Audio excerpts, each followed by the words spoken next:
นี่พี่น้องเลยหน้าเสาฮะบ่มันสร้างเห็ดพิษได้มันเป็นแต่เขาคือได้นี่ประตูนี่ตอนนั้นลิฟต์ออกนอกเบิ่งบาเสานี่อ๋อเบิ่งบาเสาบาเสาสิยัวกับบาเสาอันเมนกันมันกินกันมันบ่เสมอกันมันก็เลยเข้าบักเข้าไปแล้วบัดนี้มันแตกบัดนี้แตก2โตเลยโดยก็เลยต่อเอาได้ต่อเอากันมันเป็นงานแก้มันนี่แหละอย่างยากเนี่ยเนาะตัวนั้นเนาะตัวแม่ชี้ยัวเพิ่นว่ามันเอ็นสวดออกมันนอกตัวอันกลางนี่คือว่าแวบเข้าในมันบิดกันเหมือนมันบ่เสมอกันเด้มันบ่เสมอกันแล้วมันหลดยากนี่คือว่าแล้วเกินมันเซเนาะมันเซมันนั่นแหละมันหลดแต่ยากอยู่น้ำต้นเขาเห็ด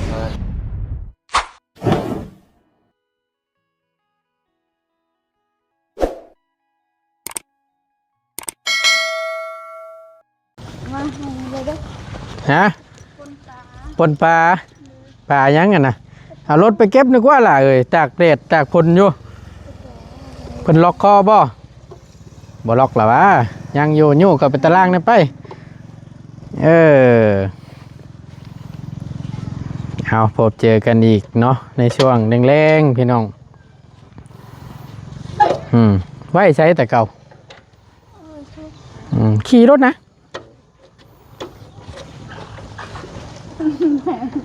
อยู่เลขยังบาทนี่ฮึบยังมันทันได้ว่างเนาะ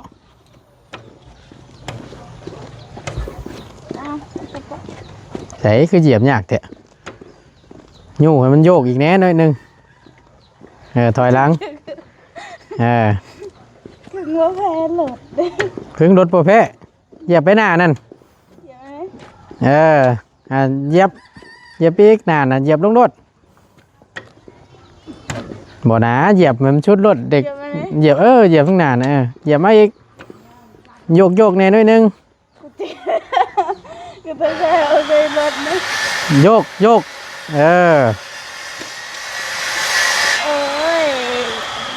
โอ้ยถึงเป็นยากเนาะมันก็จะยากแท้เหยียบมาทางหน้าให้สุดเลยเหยียบมาทางหน้านี่เหยียบอีกโยกมึงดูว่ามันว่างบ่ยังโยเหยียบลงมาทางหน้าน่ะเหยียบเลยมันโยกได้บ่ว้าปลดเลขชื่อก็สิยากแท้เหยียบปลดอีกเหยียบไม่ชุดเนาะแท็กซี่เลยเหยียบตับเปลือว่างนั่นแหละนะใส่โอ้ยเนาะได้เธอกับตะวันจะเธอกันสิแจดีกว่าเอาอันใดก็คือกันนั่นแหละไปฉันขึ้นเอากุญแจฉันไปบูฮูได้กว้างบูฮูอยู่แจใดเราไปขึ้นไปเอารถเอามาอีกบาทนี่พี่น้องเลยป้าโตใหญ่เส้นผ่าก็ถือว่าตั้งวงกบใส่ครบเรียบร้อยได้น่ะเนาะ3 วงขอบปองเยี่ยมนั่นแหละพี่น้องเอามาต่อกันเนาะอีกคลิปหนึ่งพี่น้องเลยในบรรยากาศช่วงค่อยขับลงแรงพร้อมกับสายฝนโปรยปลายลงมาสบายดีเด้อพี่น้องเด้อกราบสบายดีและสวัสดีกันบัดชุกขู่สุคนพบเจอกันเนาะอัปเดตเบื้องต้นมีตู้เพิ่นก่อนเนาะว่าคืบหน้าเพิ่นใจได้แล้วเดี๋ยวไว้อยู่ได้พี่น้องในมื้อนี้เนาะเราลงมือเฮ็ดช่วงเช้าว่าซั่นซะใหญ่เส้นตั้งวง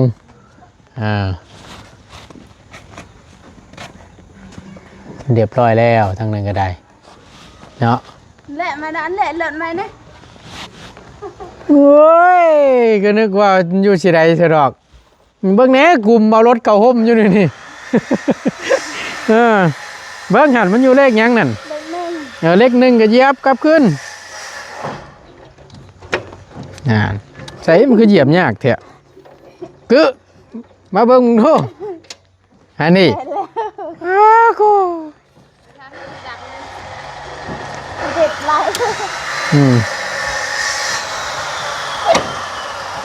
มาละแหละ เขาไหว้ใส่แต่ละมื้อ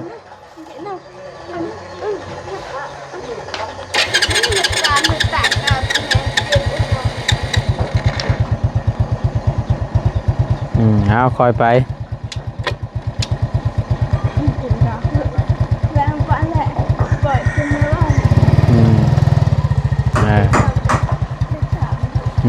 อ่าไปปล่อยไป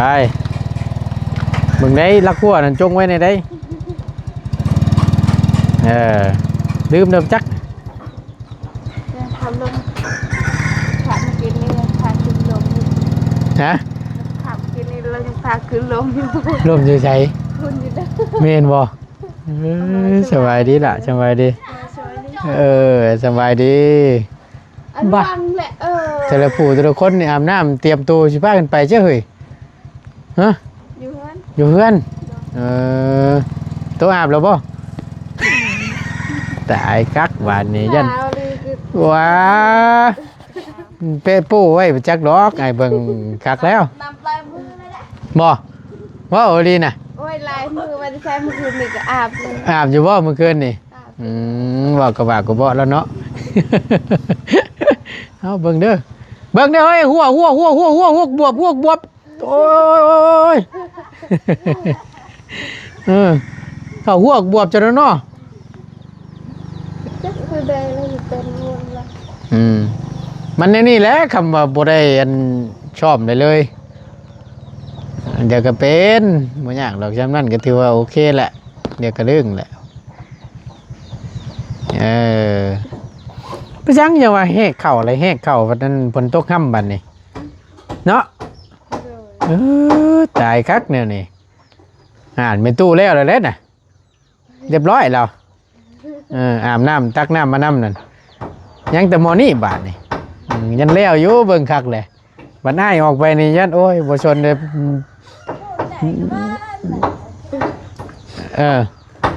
เข้าหันง่ายกว่าบัดติตามันตัวยาวมุด เอาเนาะกะช่วงนึงเร่งพี่น้องไงพากัน1ข้าว1น้ำแล้วบ่เรียบร้อยแล้วได้ยังกินแรงมื้อนี้หมูมียังตายคักบาน จานเราคือตราคนน่าเจ้ากาวเด้อเถอะเลยเถอะเดี๋ยวกันเด้อเดี๋ยวนี้ก็ ฮะ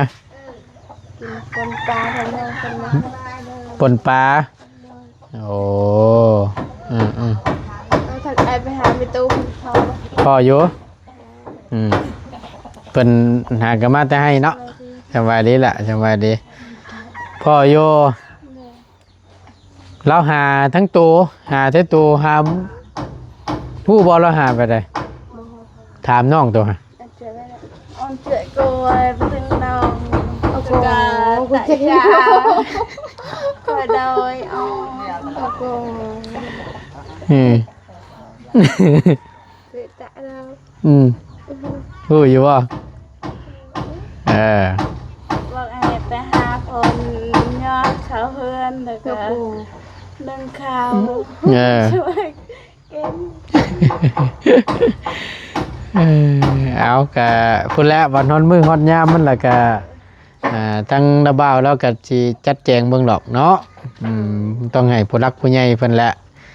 พอได้อาศัยเล่าหั่นแหละพี่น้องเพราะว่าสุดขาดกันเป็นอยู่น้ำเดาหันยกย่อให้กับลูกกับหลานเดาเดี๋ยวจังคอยว่ากันฮอดมือฮอดยามก่อนบดล้นดอกพี่น้องก็ใส่คนก็สิบ่ได้หรอก2แพงนึงก็มันนี่ เด็ดใหญ่เติบแล้ว ได้ไปทำเพื่อนนกกัน โอ้ชูชีพ่นแล้วเฮ้ยชูชีพ่นแล้วมาอีกเลยพ่นก็ได้จังได้ไอ้ว่าตัวกระปอาบน้ำดอกเบิ้งคักเลยมันนี่ร้อยรถอะไรคำพ่นตกเนี่ยนี่ได้เบิ้งคักแล้วนอนหนาว มันหนาวเนาะบรรยากาศเป็นที่เฮ้ยบุตรีล็อกสันคำว่านั่นเนาะโอ้ เรียบร้อยแล้วบ่ตุ๊เรียบร้อยแล้วบ่วะอาบเรียบร้อยแล้วเนาะเดี๋ยวตลาดเจ้านี่ละยังบ่ทันอาบบานนี่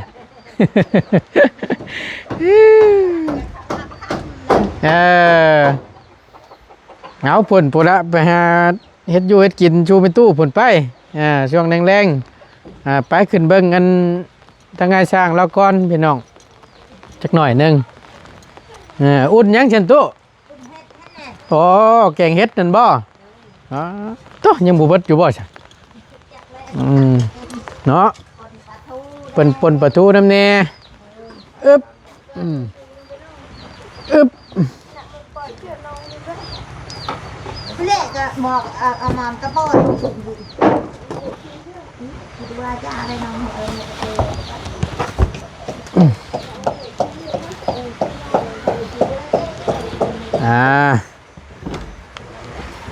แน่คักบัญญังตู้เอ้ยบาดนี่นอนฟังเสียงฝนเนาะปีนี้อาจสิบ่ได้ฟังเสียงมันเต็มที่ปานใดแล้วปีหน้าเด้อช่วงหน้าฝนนี่ฟังโลดนี่เสียงมันนี่ว้าโธ่เสียงมึงดังเสียงเสียงสี บ่ดึบดับลงมาโอ้ยฝนบ่ฮู้อะไรก็นอนม่วนแหละ เอาก็ถือว่านอนใช้มื้อแรงนี่นอนนี่บ่คักแล้วซั่นเนาะดีแล้วนอนเผาเราก็ได้มาหันมาทางนี้บาดนี้ถือว่าจวดจ้าดอยู่ได้เนาะสบายดีให้สบายดีความหนึ่งเด้อสบายดีครับโดยช่วงแรงๆพี่น้องบรรยากาศเนาะวันนี้บ่อาบน้ำตรงนี้ไปปุ๊เช่นไว้ก่อนบอกไปแล้วบาดนี้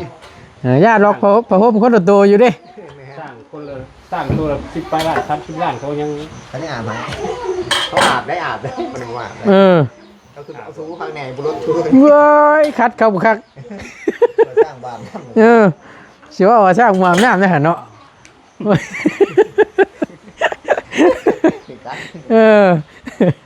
เอ้ยบ่เป็นหยังนอนผมไปผมมันอยู่ดิแต่ว่านอนม่วนเนาะจังคักเฮ็ดจังจิกกะผ้าห่มเฮาจิก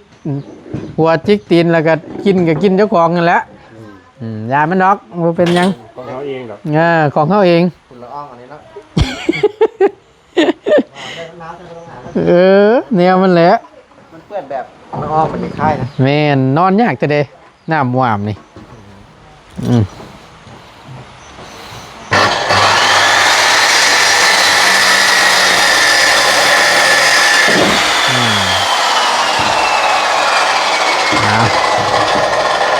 คือว่า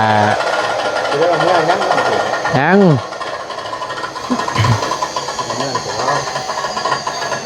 เมื่อป้ายันชุ่มไม้เงาหันแหล้วอยู่ก่อนอยู่เป็นหมู่ก่อนจะแข่งคนเมื่อจะชินาตัวคำเลยนี่คือจะเมื่อแล้วเข้ามาแล้วฝนตกห้ำหัวอยู่กลางทางเห็นได้เอาก็ได้เดี๋ยววันเลยเนาะโอ้ยจังแมนเนาะบัดเช้าได้ว่าล้มเลยแมนบัดมาไปป่วยเบิร์นพังเบิร์นมื้อนี้ก็ยังยิ่งดีกว่าเมื่อวานนี้อยู่เมื่อวานนี่ถือว่านักกว่าฮะจับลงนิดนึงห้อยตัวห้อยขีดนะจะปิดเบื้องกันเราเป็นที่เนาะบ่าวงามซ้อมเชิมให้มันถึงนะนี่เนาะมันใส่แล้วมันแตกบ่ตูนฮะมันบิดนึกว่ามันจ่อเนี่ยมันจ่อแล้วมันบิดใส่2 ตัวแล้วมันแตกเลยตัดต่อแบบนี้เพราะว่าชี้ว่าเทิงกับขือมันบ่ตรงกันมันบ่ตรงเลยใส่แล้วมันยากเนาะชี้ว่าเทิงใส่ยากตัวไม่ชี้ยั่วน่ะมันยื่นออกนอกพุทธมันเวออกนอกโอ้นี่พี่น้องเลยบ่มันสร้างเห็ดพิษได้มันเป็นแต่เขาคือได้นี่ประตูนี่เบิ่งบาเสานี่เบิ่งบาเสาสิยัวกับบาเสาอันเมนกันกินกันมันบ่เสมอกันมันก็เลยเขาบักเข้าไปแล้วบัดนี้มันแตก2 ตัวเลยโดยก็เลยต่อเอากัน มันเป็นงานแก้มันนี่แหละอย่างยากเนี่ยเนาะตัวนั้นเนาะตัวแม่ชี้ยัวเพิ่นว่ามันเอ็นสวดออกมันนอกตัวอันกลางนี่คือพัด แวบเขาใน แบบเขาใน มันบิดกันเหมือน มันบ่เสมอกันเด้มันบ่เสมอกันแล้วมันหลดยากนี่คือว่าแล้วเกินมันเซเนาะมันเซมันอันนั่นแหละมันหลดแต่ยากอยู่ เป็นน้ำต้นเขาเห็ดนะแบบมาหาเขาเห็ดเสีย สมัยตะกี้น้อยเนาะบ่ตีดอก กูเป็นกับป้นก็เลยออกมาเลยแหละ แบบสิ มันแก้งานทั่วโอ้ยเนี่ย วัดแก้แล้วยากเนาะ เป็นงานแก้ มันจะถือตามแบบแต่เขาตั้งเองน้องอยู่เท่านี้ แม่น ออกมาดี เอาค่อยแก้ไปแล้วอ้ายเอ้ยเฮ็ดจังได๋ซะ แปลงเป็นต้องพวกเนาะ ได้แปลงได้ตัดต่อใส่น้ำนี่เพราะว่าเฮ็ดลวกยาวเลยมันบ่ตรงกันพี่น้องแล้วมันฉีกกันนะ ก็เป็นงานที่มันเจาะกับขื่อ อื แต่ถ้ามันเป็น ม พวกช่องเนี่ยอาจจะบูชีเวลาหักโป่งลงอันนี้มันเป็นระยะแบบหักหักของมัน อ่า เจาะลง มันช่วงมันเนาะ ตัวมันสั่น บ่ติแล้วตัวนี้ ทั้งมือเชิงทั้งกระบุ้ยมันนะ ยิบมือหนึ่งเอาเข่าคนหนึ่งออกแล้วเดี๋ยวมันก็ไปกัน4-5 เส้นอย่างเงี้ยเป็นงานไหมหนึ่งดัด10 เส้นเป็นเอาออกเอาเข่าเนี่ยหักออกดีอย่างเลย โดยบ่ติแหละสมัยตะกี้ เป็นมีแมทได้บางราคาคนว่าต่อไม่เส้นนี้เป็นคนละทางกัน พอแล้วไว้พอได้อยู่แล้วก็ โดยเอาเดี๋ยวให้เราตัดก่อนพี่น้องเลยจะฝานมันก็มอง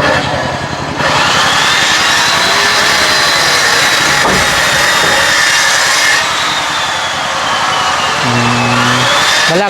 ลักยายพุ่นได้เนาะแอมแบบเดียวได้บ่ได้ขันห้องบ่ได้มีเนาะ ให้ทันช่วงแต่ว่า ส่วนพวกเก่าคนนึงแล้ว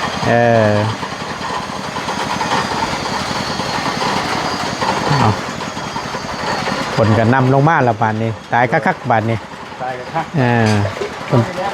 นตกคำหัวเฮาตินอนอยู่พี่เลยบ่ นอนเป็นหมู่ประตูดิเนาะให้เอานอนอยู่ประตู ฮะบ่หลายพี่น้องเพิ่นก็บ่ได้เบิ่งคลิปแล้วฉันพอเองแล้วนะโอ้มันก็อยากให้เที่ยงวันทันเหตุการณ์นั่นแหละ จังหน่อยโอ้ยบ่ตุนไปใช้ก็เบิดลงคลิปบ่แห้งแหละบ่ได้แล้วตอนนี้โอ้ยได้อยู่ดอกจำนี้ยวดไปยวดมาอยู่เศร้าเลยเลยนะนั่นน่ะแม่ตู้เราว่าเว้ยเราว่าเข้าก็ยังหูดบ่ทันแล้วเราว่ายังบ่ทันได้ตำอยู่เราว่าสิมาเข้ามันบ่มีเข้ามาเราว่าเราเห็นไม่ลายแล้วคิดว่าสิหาคนย่อเฮือนน่ะนะยังอยู่ตัวเอ้ยว่ะยังบ่ทันได้ย่อว่ะ บ่าวเขา แม่นจ้างเพิ่นยังบ่ทันได้กบไม้กบตอกอยู่ว่ะแม่นแม่นมีไม้มีหยังเนี่ยโดยลูกย่อแล้วเราอ่ะย่อบัดมันบ่ได้เข้านี่แหล้วเราอ่ะ1ชวนแขกคนมาย่อเฮือนเราอ่ะได้ว่ะ จักเนาะ แม่น จักตรงนี้ย่อคน หาทั้งน้องพรคำนี่แหละเราว่าหนึ่งเข่าหาคนมาย่อเฮือนเราว่า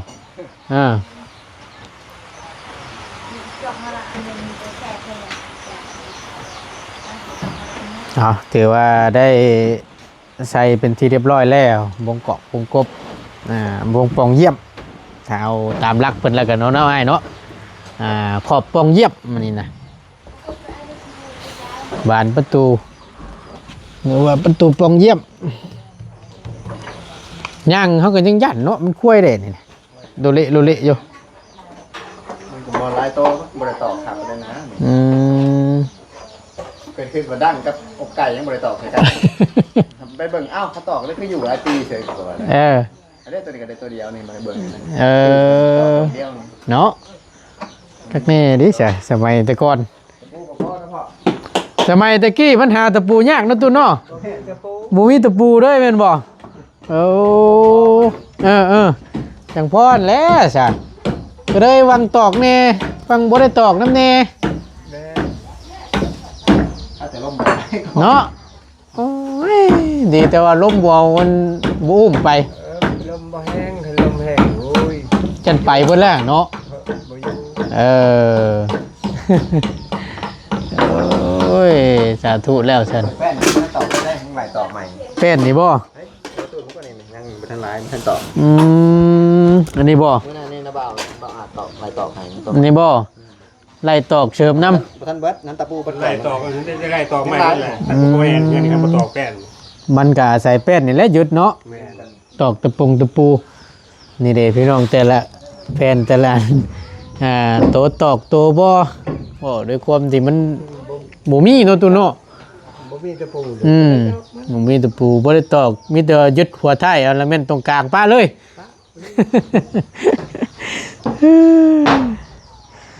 เอาเดี๋ยวจังค่อยหาไล่ตอกอีกเทื่อนึงได้ตะปูมานี่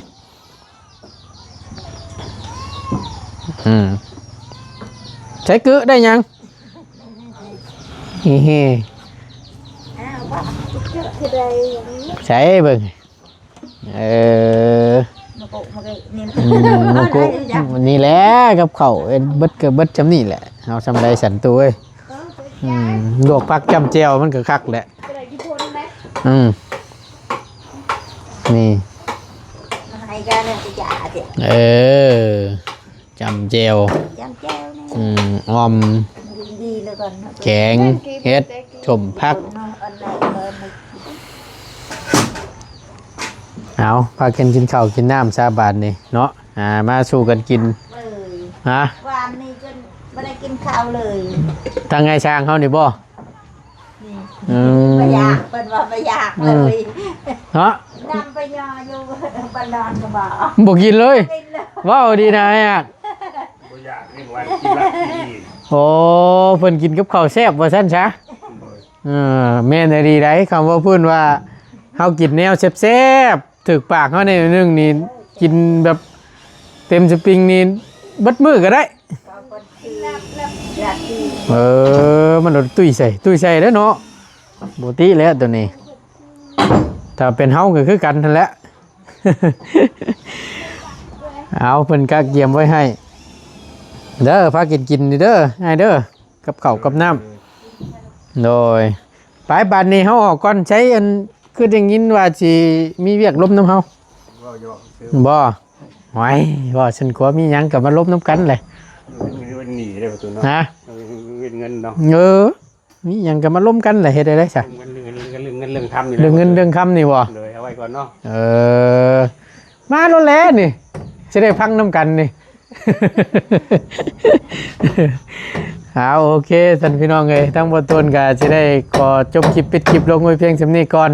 อยู่ดีมีแฮงเนาะพบเจอกันคลิปหน้าเด้อพี่น้องเด้อจังใดก็คอยเบิ่งคอยชมน้ำกันเนาะนี่ก็เป็นเพื่อนในตู้ของน้องกึกำลังย้ายเส้นผ่าตั้งบานประตูอันวงกบเฮ็ดแล้วเรียบร้อยแอมเบัดแล้วก็จะค่อยข้ามไปพุ่นบานนี่ดำเนินการเต็มระบบเลย